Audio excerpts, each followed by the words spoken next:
Film d'animation en France, c'est pas des plus évidents. Film de SF en France, c'est pas des plus évidents. Alors un film d'animation SF en France, c'est un miracle.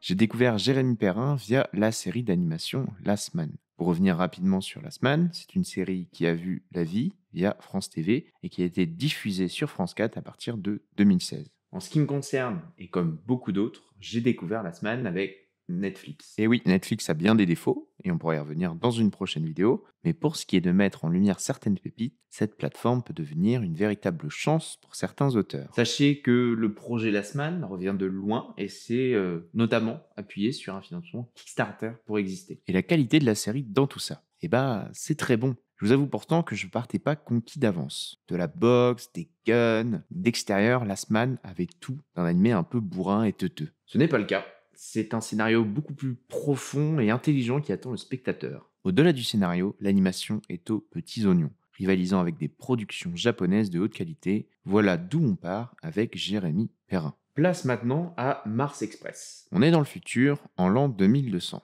Dans un monde où la technologie a pris une grande importance. Au milieu de ça, on suit Aline et Carlos sur la piste d'une petite affaire qui semble finalement en cacher une grande. C'est typiquement le genre de scénario façon thriller où le spectateur va de découverte en découverte pour percer le secret du monde. Et pour l'histoire, je n'en dirai pas davantage. Qu'ai-je pensé de Mars Express ? C'est un des meilleurs films de science-fiction français. Tout comme dans Last Man, on part d'un postulat qui ne réinvente pas le genre, mais Mars Express exploite admirablement son univers et va d'invention en invention.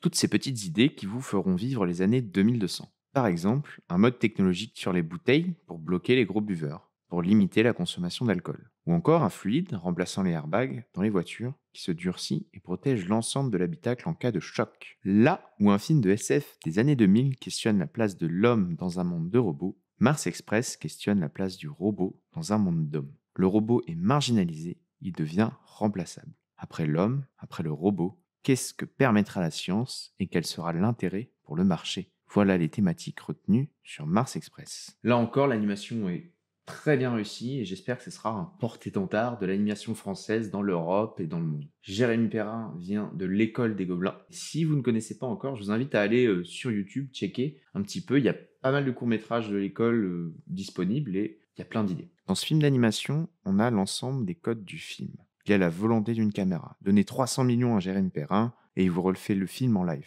Mars Express est d'ailleurs bien plus adapté qu'un Roi Lion pour passer à du live. Mais alors, quelle est la plus-value du dessin ? La liberté créative. Le monde regorge de détails et de grandiose. Cela n'engendre pas de coûts exorbitants en effets spéciaux. Pour une fois, la limite ne se trouve que dans l'imagination. À l'heure où les productions de SF françaises peinent à être financées car bien souvent peinent à trouver un public, l'animation française contourne ce problème de genre en créant un film audacieux et puissant pour un budget d'à peine 8 millions d'euros.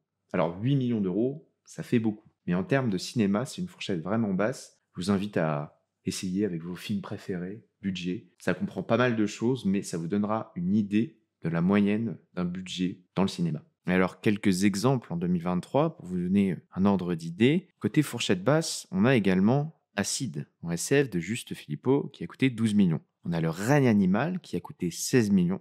Quelle merveille. Ces deux films ont la particularité d'être teintés SF. Certains diront même qu'on approche plus du fantastique que de la pure SF. Dans ce cas, comparons Mars Express à des films comparables pure SF. On a Blade Runner, 30 millions. Blade Runner 2049, 150 millions. Le cinquième élément, 90 millions. Et côté animation, le film se place à côté d'Ernest et Célestine, ayant un budget de 9 millions. La vie de Courgette, avec un budget de 8 millions. Vous voyez où je vais en venir ? L'animation est une source infinie de création. Côté genre science-fiction, Mars Express est une réussite. Et je l'espère, c'est de cette source que pourront émerger une immensité de projets de genre. Du succès de cette animation, beaucoup plus modeste, mais aux résultats spectaculaires, peut naître l'audace du cinéma français de demain.